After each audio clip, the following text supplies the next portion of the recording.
اور صاحبو، یہ جو میں بات کرنے لگا ہوں یہ بڑی ضروری بات ہے کہ یہ ضروری نہیں کہ آپ پیروں کے ہاتھ ہی چومیں.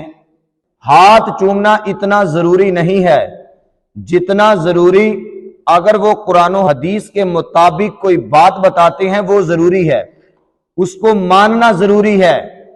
اور یہ میں کوئی کسی کے خلاف بات نہیں کر رہا.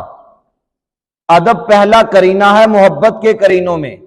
ادب ہے تو ہر چیز ہے، ادب نہیں تو کچھ بھی نہیں. لیکن ہم یہاں تک پہنچ چکے ہیں کہ شخصیت پرستی اور کچھ بھی نہیں. ہمارا اسلام تو اس چیز کا درس دیتا ہے، ہمارا اسلام تو یہ بتاتا ہے کہ اگر تمہیں دکا لگے تو حجر اسود کو بھی نہ چومو. اور ہم گاڑیوں کے آگے پیچھے ایک دوسرے کو دکے دے دے کر ہم پیروں کے ہاتھ چوم رہے ہیں. قبر میں یہ نہیں پوچھا جائے گا کہ پیر کے ہاتھ چومے تھے کہ نہیں. قبر میں یہ نہیں پوچھا جائے گا کہ پیر کو جوڑا پیش کیا تھا کہ نہیں. قبر میں یہ نہیں پوچھا جائے گا کہ پیر کے جوتے صاف کیے تھے کہ نہیں. قبر میں جو سب سے پہلے سوال ہوگا وہ نماز کا سوال ہوگا. اور حضور امام احمد رضا، آپ کی فکر کے داعی، رسول اللہ کے غلام، ان کو ہمارا دونوں ہاتھوں سے سلام ہے. جو 2 نمبر ٹھگ پیرا ان کی بات کر رہا ہوں.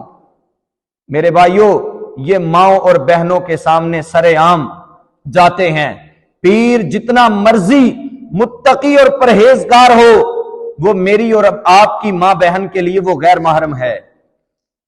وہ میری اور آپ کی ماں بہن کے لیے غیر محرم ہے. ہمیں سوچنا ہوگا ہم کس طرف چل پڑے ہیں.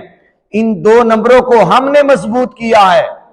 ہم ان کو اتنا پروٹوکول دے رہے ہیں کہ جو صحیح رسول اللہ کے دین کے وارث ہیں وہ بیچارے خاموش ہیں، ان کی کوئی عزت ہی نہیں ہے. وہ اگر سادہ زندگی گزار رہے ہیں تو کوئی ان کی عزت نہیں کر رہا. آؤ میرے بھائیوں، آج میری اس بات کو لوگوں تک بھی پہنچانا. کوئی تمہیں آ کر نہیں بچائے گا. بچانا اگر ہے قبر میں تو رسول اللہ کی ذات نے بچانا ہے. تمہارے اعمال تمہارے کام آئیں گے. یہ آخری بات یہ ہے کہ آپ نماز ادا کریں، اللہ کی مسجدوں کو آباد کریں، رب کے گھروں کو آباد کریں، اپنے گھروں میں رسول اللہ کے دین کو بیان کریں، حقوق اللہ ادا کریں، حقوق اللہ کے ساتھ ساتھ حقوق العباد ادا کریں.